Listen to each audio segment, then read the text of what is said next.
প্ৰিয় দৰ্শক, আজিৰ এই ভ্লগটো অলপ ব্যতিক্ৰমী হয়। কিয় চাওঁ আহক। 15 অক্টোবৰ 2022 চন।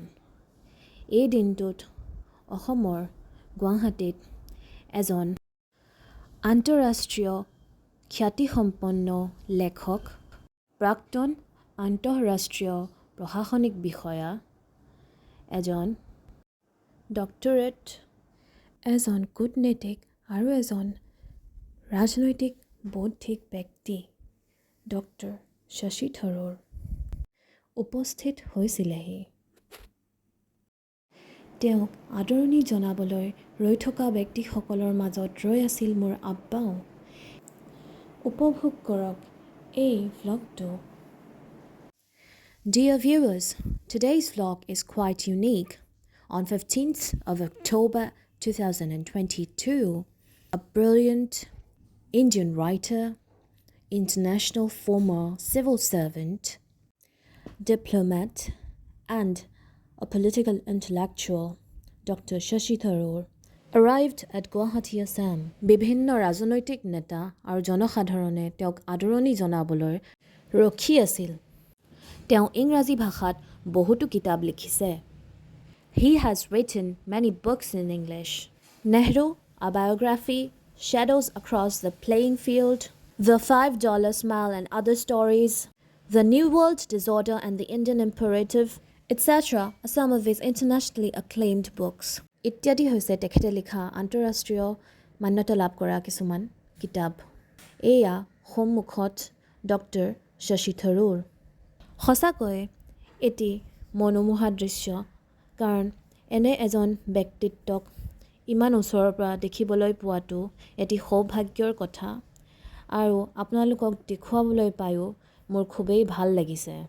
To be able to meet and witness Dr. Shashi Tharoor and his arrival at Guwahati, India from such close quarters is a matter of amazement, and I'm really happy to be able to show you for my vlog the same.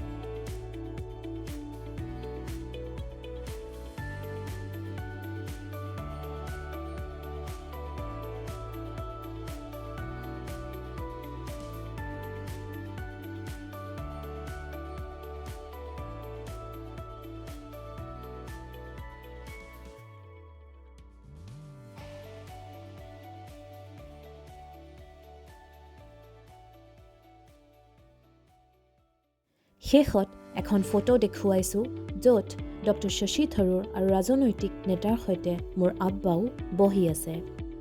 In the end, I present before you a memorable photograph of Dr. Shashi Tharoor and political leaders, including my father. এই ব্লগটো শেষলৈকে চোৱাৰ বাবে ধন্যবাদ। যদি ভিডিঅ'টো চাই ভাল লাগিছে, অনুগ্ৰহ কৰি শ্বেয়াৰ কৰি দিব, লাইক কৰিব ভিডিঅ'টো, মোৰ YouTube চেনেলটো ছাবস্ক্ৰাইব কৰিব। If you have liked this video, please don't forget to share it as well, and also subscribe to my YouTube channel. Thank you.